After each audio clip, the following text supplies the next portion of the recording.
3 April 2024। তারিখটা আমার জীবনে শুধু একটা দিন না, এটা একসাথে স্মৃতি, যন্ত্রণা আর বেঁচে ফেরার গল্প।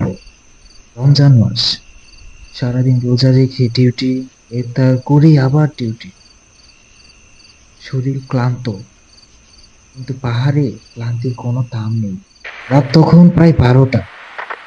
হঠাৎ আদেশ এলো, সন্ত্রাসীরা ব্যাংক ডাকাতি করে পাহাড়ের ভিতরে পালিয়েছে। নাইট স্পেশাল পেট্রোল বের করতে হবে। আমরা প্রায় 20 জন, আমি সবার সামনে। অন্ধকার পাহাড়ে এক লাইনে এগোই, পেছনে শুধু বোটের শব্দ আর নিঃশ্বাসের চাপা আওয়াজ। রাত প্রায় 2টা। হঠাৎ সামনে একটা পরিষ্কার পাহাড়ের চোখ পড়ল। পাহাড়ে মাথায় একটা বট গাছ, স্বাভাবিক রকমের নীরব। আমার ভেতরটা কেঁপে উঠলো। আমি ক্যাম্প কমান্ডারকে জানালাম, স্যার সবাইকে লাইন পজিশনে শুয়ে সামনে এগোলেন। আমি ঠিক তার পেছনে, আমার পেছনে আরেকজন ভয়ে সে মাটিতে শুয়ে পড়ল। আমি কিছু বললাম না। এই পাহাড়ে ভয়ও নীরব হয়। বট গাছের পাশ দিয়ে স্যার একটু সামনে যেতেই সব ভেঙে পড়ল। শত্রুরা অস্ত্র হাতে শুয়েছিল। মুহূর্ত, স্যারের চিৎকার, 2 রাউন্ড গুলি। সেই মুহূর্তে আমি চাইলে পেছনে সরে যেতে পারতাম, নিজের জীবনকে বাঁচাতে পারতাম, কিন্তু আমি তো যোদ্ধা।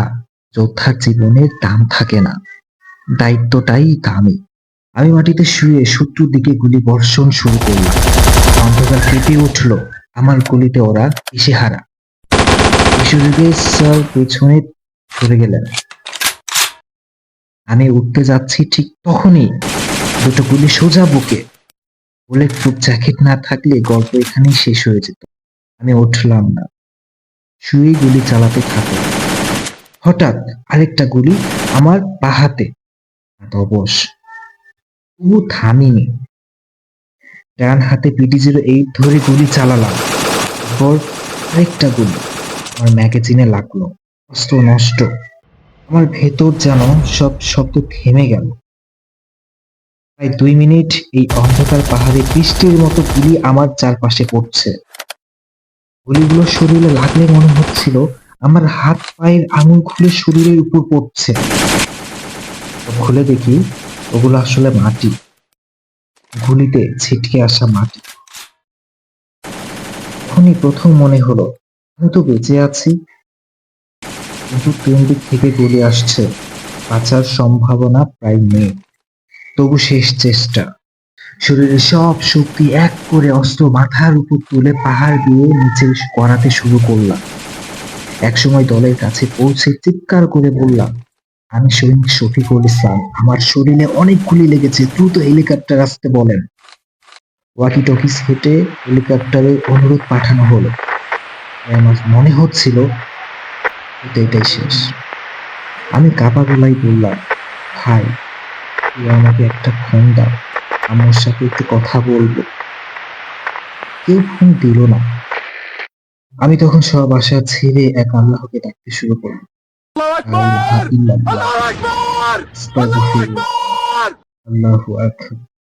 নিজেকে আত্মসমর্পণ করলেন এক আল্লাহর কাছে। এরপর 4 জন সৈনিক আমাকে কাঁধে নিয়ে 1 ঘন্টা 30 মিনিট পাহাড়ি রাস্তা পার করে মেইন রাস্তায় আনে। সেখান থেকে গাড়ি করে 9 বিজিবি ইউনিট।